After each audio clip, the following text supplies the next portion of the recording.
আসসালামু আলাইকুম। English with Hasnaina YouTube চ্যানেলে আপনাদের সবাইকে স্বাগত। আজকের ক্লাসে আমরা খুবই সুন্দর একটা ইংলিশ স্টোরিকে বাংলায় ট্রান্সলেট করব এবং আমি প্রত্যেকটা ওয়ার্ড মিনিংয়ের মানে নিচে লিখে দেখাবো যাতে আপনারা খুব সহজে ইংরেজি লিখতে, বলতে, পড়তে এবং বুঝতে পারেন। আজকের স্টোরিটা অনেক বেশি ইন্টারেস্টিং, তাই পুরো ভিডিওটি দেখবেন। চলুন ভিডিওটি স্টার্ট করি। Power of words. পাওয়ার মানে হচ্ছে শক্তি, অফ মানে হচ্ছে এর, এটা হচ্ছে প্রিপোজিশন, ওয়ার্ডস মানে হচ্ছে শব্দ। তাহলে পাওয়ার অফ ওয়ার্ডস মানে হচ্ছে শব্দের শক্তি। শব্দের শব্দের শক্তি। আজকে এই গল্পের মাধ্যমে আমরা শব্দের শক্তির ব্যাপারে জানতে পারবো। ওয়ান নাইট মানে হচ্ছে এক রাতে, এক রাতে। ওয়ান নাইট কিং আকবর, কিং মানে হচ্ছে রাজা, রাজা আকবর had a peculiar dream. Okay, peculiar মানে হচ্ছে অদ্ভুত, অদ্ভুত, অদ্ভুত। ড্রিম মানে হচ্ছে স্বপ্ন, অদ্ভুত স্বপ্ন দেখলেন, দেখলেন। আমরা সবসময় বলি যে have a dream, had a dream, মানে স্বপ্ন দেখার ইংলিশ হচ্ছে আমরা হ্যাড দিয়ে ড্রিম বলি। ওকে, হ্যাভ ড্রিম, হ্যাড ড্রিম। হি স, তিনি, স মানে দেখলেন। এই স কিন্তু সি এর সেকেন্ড ফর্ম, সি, স। আর এটা থার্ড ফর্ম হচ্ছে সিন, মানে পাস্ট পার্টিসিপল ফর্ম। সি স সিন, যেহেতু পাস্ট ইনডেফিনিট টেন্স, তাহলে তিনি দেখলেন, দ্যাট, যে, তিনি দেখলেন যে all his teeth fell out except one. ওকে, all মানে হচ্ছে সব, his মানে হচ্ছে তার, আর teeth মানে হচ্ছে দাঁত। তার সব দাঁত fell out মানে পড়ে গেছে, পড়ে গেছে। তার সব দাঁত পড়ে গেছে except one মানে একটি ছাড়া। one মানে একটি, আর except মানে হচ্ছে ছাড়া। একটি ছাড়া তার সব দাঁত পড়ে গেছে তিনি দেখলেন। He woke up worried. তিনি woke up মানে ঘুম থেকে উঠলেন, worried মানে হচ্ছে চিন্তিত, চিন্তিত। তিনি চিন্তিতভাবে ঘুম থেকে উঠলেন and summoned his court astrologers and dream interpreters to explain the meaning of his dream.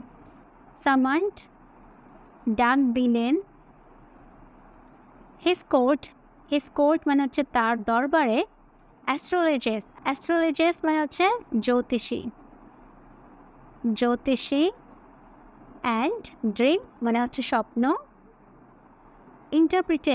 ইন্টারপ্রিটার্স মানে হচ্ছে স্বপ্ন ব্যাখ্যাকারী। ওকে, ব্যাখ্যাকারীদের। তিনি স্বপ্ন ব্যাখ্যা মানে তিনি জ্যোতিষী এবং স্বপ্ন ব্যাখ্যাকারীদেরকে তার দরবারে ডাকলেন। টু এক্সপ্লেইন মানে হচ্ছে ব্যাখ্যা দিতে বা ব্যাখ্যা করতে। টু এক্সপ্লেইন মানে হচ্ছে ব্যাখ্যা করতে। দ্য মিনিং মানে হচ্ছে মানে, the meaning of his dream, of his dream মানে হচ্ছে তার স্বপ্নের, তার তার স্বপ্নের ব্যাখ্যা জানার জন্য তিনি তার দরবারের জ্যোতিষী এবং স্বপ্ন ব্যাখ্যাকারীদেরকে ডাকলেন।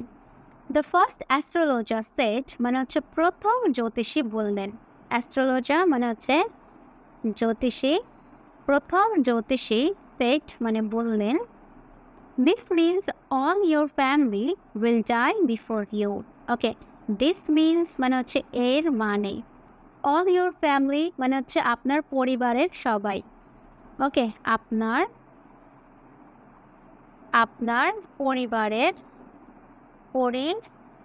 আপনার পরিবারের সবাই, আপনার পরিবারের সবাই উইল ডাই মানে হচ্ছে মারা যাবে।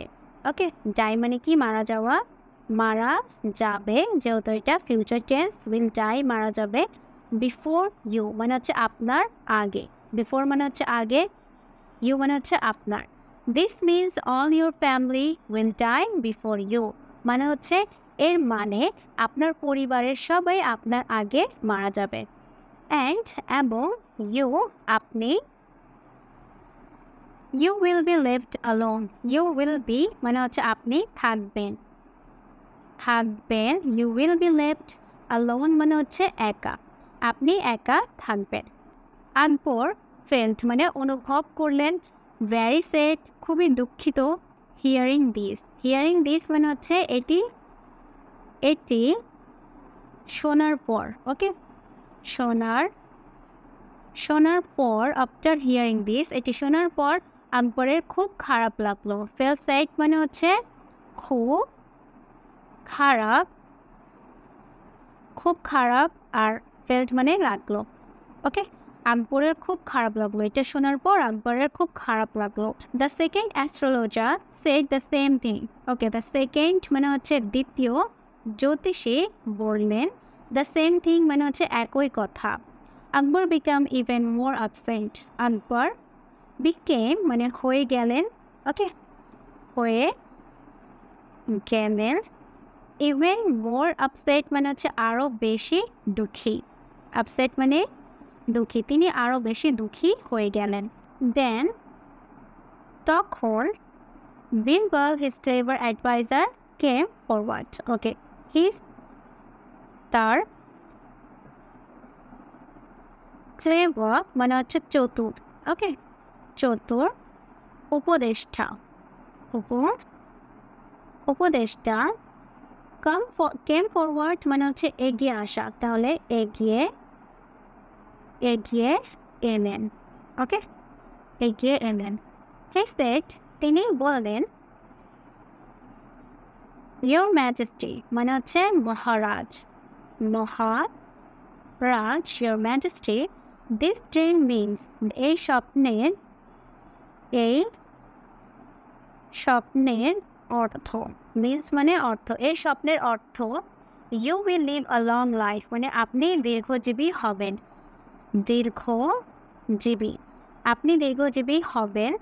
লঙ্গার than all your family, than মানে হচ্ছে চেয়ে, অল ইউর ফ্যামিলি মানে হচ্ছে আপনার পরিবারের সকলের চেয়ে আপনি বেশি দীর্ঘজীবী হবেন। Akbar was happy to hear this, okay, was happy মানে হচ্ছে খুশি হলো, ওকে। আকবর খুশি হলো টু হিয়ার দিস, এটা শোনার পর আকবর খুশি হলো। হি স্মাইলড তিনি হাসলেন, and rewarded Birbal for his positive words, positive মানে হচ্ছে ইতিবাচক, ওয়ার্ডস মানে হচ্ছে শব্দ বা কথার, ওকে, কথার জন্য। রিওয়ার্ডেড মানে হচ্ছে পুরস্কৃত করলেন, ওকে, পুরস্কৃত করলেন, রিওয়ার্ডেড বীরবল, তিনি বীরবলকে পুরস্কৃত করলেন তার ইতিবাচক কথার জন্য। ওয়েল, এই গল্পের একটা মোরাল অফ দ্য স্টোরি হচ্ছে নৈতিকতা। One kind word can change someone's entire day, one kind word মানে হচ্ছে একটি সদয় শব্দ, ক্যান চেঞ্জ মানে হচ্ছে বদলে দিতে পারে, ওকে, বদলে দিতে পারে। সামওয়ানস মানে হচ্ছে কারোর, এন্টায়ার ডে মানে হচ্ছে সারাদিন,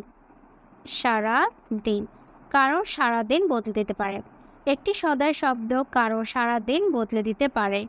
your words have power, your ওয়ার্ডস মানে হচ্ছে আপনার শব্দ, হ্যাভ পাওয়ার মানে হচ্ছে আপনার শব্দে শক্তি আছে।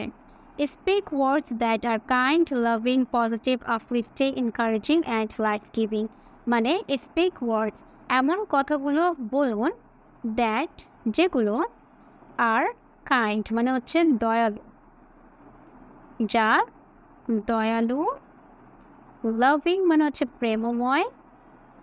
প্রেমময়, তারপর হচ্ছে পজিটিভ মানে হচ্ছে ইতিবাচক, আপলিফটিং মানে হচ্ছে গিয়ে উত্থান, এনকারেজিং মানে হচ্ছে উৎসাহজনক, ওকে, উৎসাহজনক, এনকারেজিং, অ্যান্ড লাইফ গিভিং মানে হচ্ছে জীবনদায়ক, লাইফ গিভিং। এখানে একটা নিয়ম আছে, দেখেন, এই লাভ হচ্ছে একটা ভার্ব, তার সাথে আইএনজি যুক্ত ফর্মে আছে, তারপর আপলিফটিং একটা ভার্ব, এনকারেজিং, গিভিং, এগুলো সবগুলো একটা ভার্ব। এই ভার্বগুলোকে আমরা এখানে একটা অ্যাডজেক্টিভ আকারে ব্যবহার করছি, তাই অবশ্যই আমাদেরকে আইএনজি যুক্ত ফর্মে ব্যবহার করতে হবে, যে kind, loving, positive, uplifting, encouraging and life giving. এই স্টোরিতে প্রথম জ্যোতিষী এসে যখন রাজাকে বলল যে আপনার পরিবারের সবাই আপনার আগে মারা যাবে এবং আপনি একাই থেকে যাবেন, এই কথাটা রাজাকে খারাপ লাগলো। বাট যখন এই একই কথা বীরবল এসে অন্যভাবে বলল যে এই স্বপ্নের মানে হচ্ছে যে রাজা আপনি দীর্ঘজীবী হবেন, আপনার পরিবারের সবার চেয়ে আপনি বেশি দীর্ঘজীবী হবেন, এটা একটা পজিটিভ ওয়ার্ড এবং এই কথাটা শুনে রাজা খুশি হলো। তাই আমরা কখন কোন শব্দটা ব্যবহার করি সেটা পজিটিভ নাকি নেগেটিভ তার উপর কিন্তু আমরা যাকে বলছি তার উপর একটা ইম্প্যাক্ট ফেলে, একটা খুবই গভীর একটা প্রভাব ফেলে।